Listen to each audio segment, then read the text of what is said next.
The 2016 September Apple event, the event at which Apple will announce the brand new iPhone 7s, is almost here. It's actually happening tomorrow, so by the time you're watching this video, it's going to be less than 24 hours until the iPhone 7s are going to be unveiled. Now, Apple has sent out the invites for the event, and this is how they look. See you on the 7th. So yeah, the iPhone 7's unveil event on September the 7th. And yes, the new iPhones are going to be the highlight of this event. However, the new iPhones is not the only thing that Apple is going to announce tomorrow. So hey everyone, and welcome to the Zone of Tech. I'm Daniel. And yeah, as always, here's everything that we're expecting to see tomorrow at the 2016 September Apple event. Enjoy.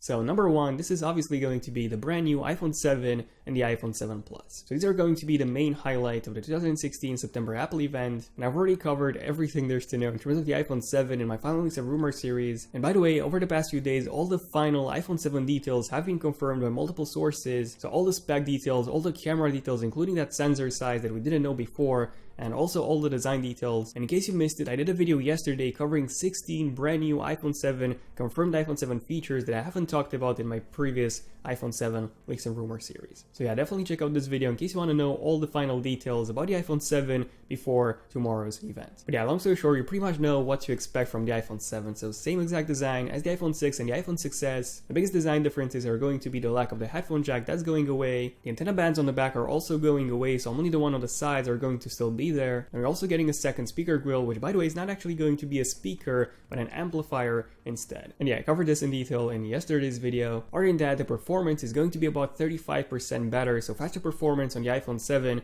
than on the iPhone 6s. So the brand new Apple A10 chip, which is also based on a 10nm process, so it's also more power efficient than before, a dual-core 2.45 GHz processor. So this is going to be a pretty huge leap over the iPhone 6s. Again, 2GB of RAM in the iPhone 7, 3GB in the iPhone 7 Plus. The next major improvement is going to be in terms of water resistancy. So the iPhone 7s are going to be water resistant. Unfortunately, they're not going to be IP68. In fact, the S7 or the S7 Edge are going to be IPX7, just like the Apple Watch. Another big change is going to be in terms of the cameras. So if you take a closer look at the Apple event invites, you can pretty much see two major things. The first one is the bokehs, the light bokehs that form the Apple logo, and then the second one is the background, which is black. In my opinion, those two things suggest, one, that the aperture is much larger on the iPhone 7 than on the iPhone 6s, and again, this has been confirmed, f1.9 on the iPhone 7 and the iPhone 7 Plus compared to f2.2 like we had on the iPhone 6s. And two, because of this, and also because of that larger sensor, low-light photography is greatly going to be improved on both the iPhone 7 and the iPhone 7 Plus. The home button is also going away, so no more home button on the iPhone 7, while no more clickable home button on the iPhone 7. You're only going to get that Force Touch home button, which is going to make an appearance tomorrow. The battery life is also going to be much better on the iPhone 7, so 1960 mAh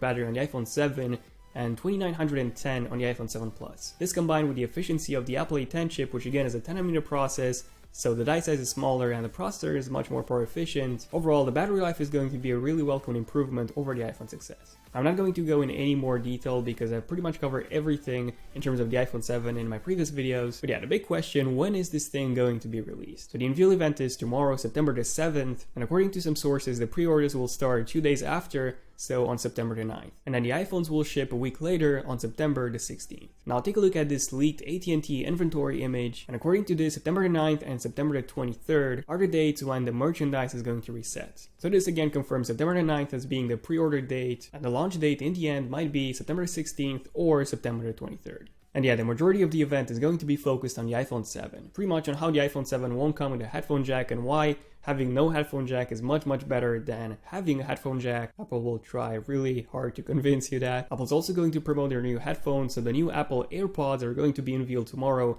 as well at the event. They're also going to talk about how low-light photography has been greatly improved on the iPhone 7 and how the dual camera sensor on the iPhone 7 Plus is simply epic. So yeah, this is what 60 to 70% of the event is going to be focused on. And if at this very moment you're not convinced that you will be getting an iPhone 7 after the Apple event tomorrow, well, you will probably be convinced otherwise. But yeah, if you want to see how the iPhone 7 compares to the iPhone 6s, for example, or the iPhone 7 versus the iPhone 7 Plus, I did two separate videos, really in-depth videos on these topics as well.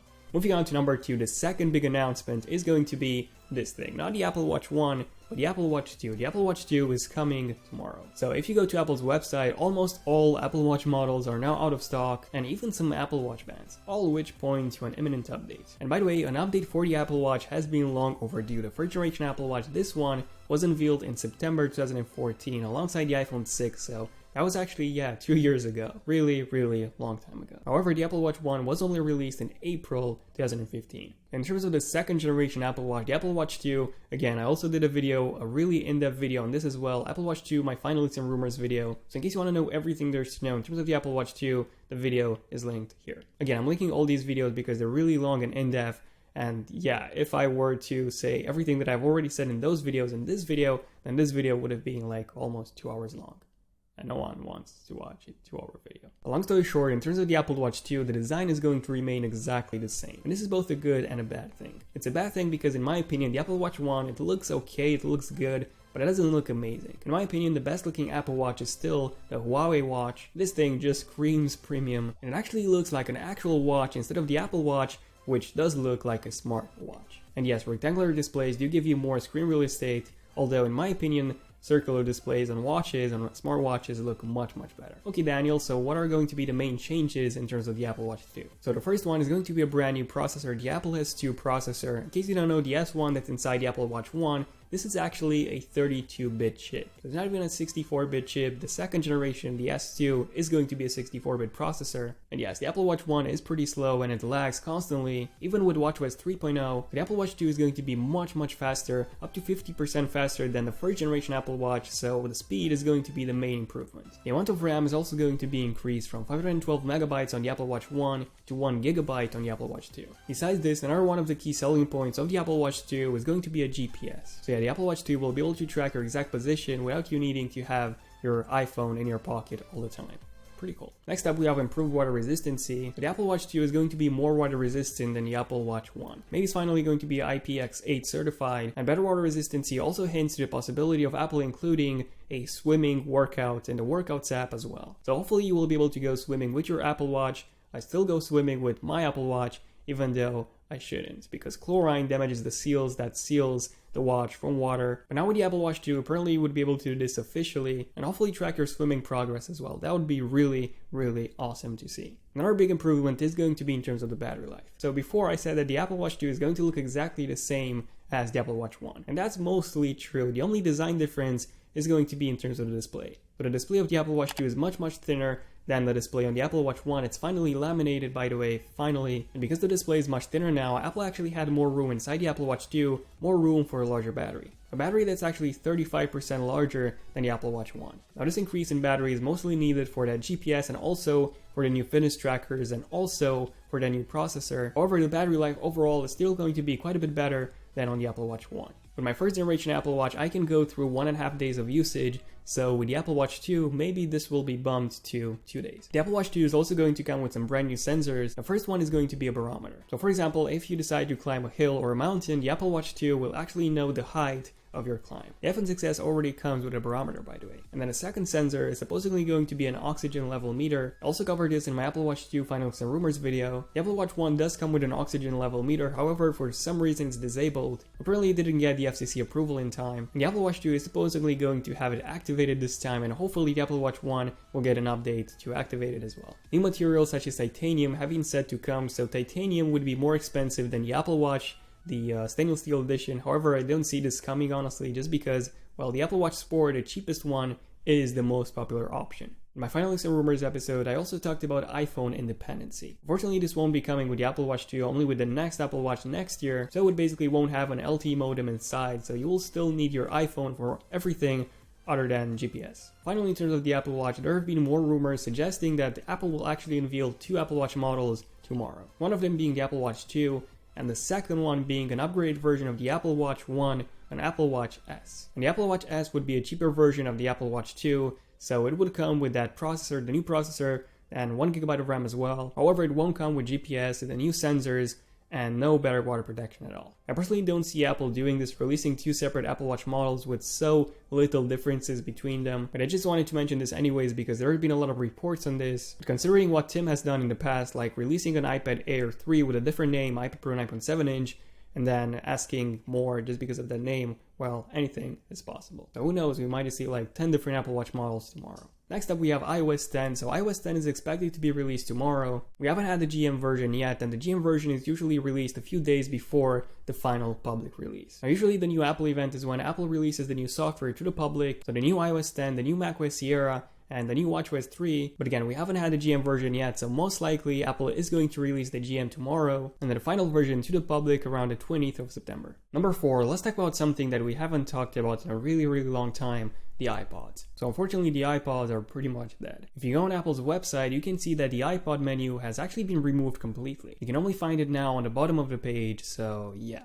I personally do not see any iPod updates tomorrow at all. The iPod Nano was last updated in 2012, so yeah, 4 years ago. The iPod Classic was actually removed completely, so Apple stopped selling the iPod Classic. And then the iPod Shuffle was last updated in 2010, so 6 years ago. Now the iPod Touch, however, is the only iPod that seems to be still alive. Apple actually updated the iPod Touch with the 6th generation iPod Touch last year. It still featured the same design as the iPod Touch 5th generation, only with the Apple A8 processor this time instead of the Apple A5, and 1GB instead of 512MB of RAM. It also came with an iPhone 5S camera on the back, and that was pretty much it. When and if the iPod Touch is going to be updated, it's going to be with a brand new design, so that's most likely going to happen next year with the iPhone 8 that's also going to come with a brand new, completely new redesign. Number 5, what about the iPads? Well, we are waiting for a brand new 12.9 inches iPad Pro because the newer 9.7 inch one actually has a much better display. It also has a much better camera, so in some areas it's actually much better than the 12.9 inch one. However, the iPhone 7 and the Apple Watch 2 will pretty much take the entire event's time. So these will be the two main focuses of the Apple event. The iPads will either be updated in October or at the beginning of next year in March. Now, just a quick thing to point out, the iPad Air 2, that was the one that was released in 2014. A lot of resellers stopped selling it, so it's out of stock in pretty much every reseller, and it's usually hints towards an update, so an iPad Air 3 might be released, but not now, in October. And finally, number 6, this is actually the thing that I'm most excited about, brand new Macs. So we won't be seeing any new Macs tomorrow at the event, however, we will be seeing some new Macs in October. That's going to be another separate event, most likely focused on only the Macs and the iPads. The MacBook Pro is going to get some pretty big updates because the current generation MacBook Pro, well, it's really outdated. It still runs on a Haswell architecture processor, which has been released in 2013, so it hasn't been updated, the architecture, since 2013, so yeah.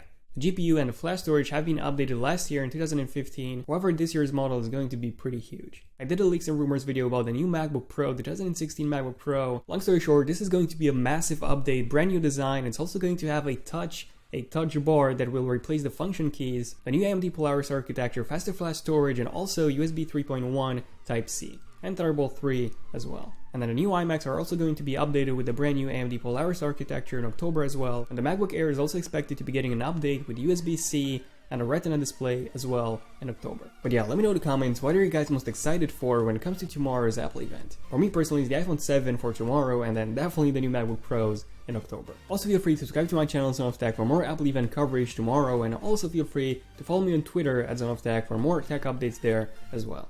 Also, don't forget to turn on notifications on my channel on both desktop and mobile. On mobile by simply clicking on that bell icon next to my channel so that you're notified as soon as I upload a brand new epic video. Feel free to give this video a huge like if you have enjoyed it, and also if you were epic enough to make it to this point of this video, let me know in the comments by saying I was epic enough to make it to this point of this video, hashtag Apple event September. But yeah, this was pretty much it for this video. I'm really excited for tomorrow's event, so yeah, thank you all for watching this video. I'm Daniel, and I'll see you guys at my next one. Son of Tech, signing out. Cheers.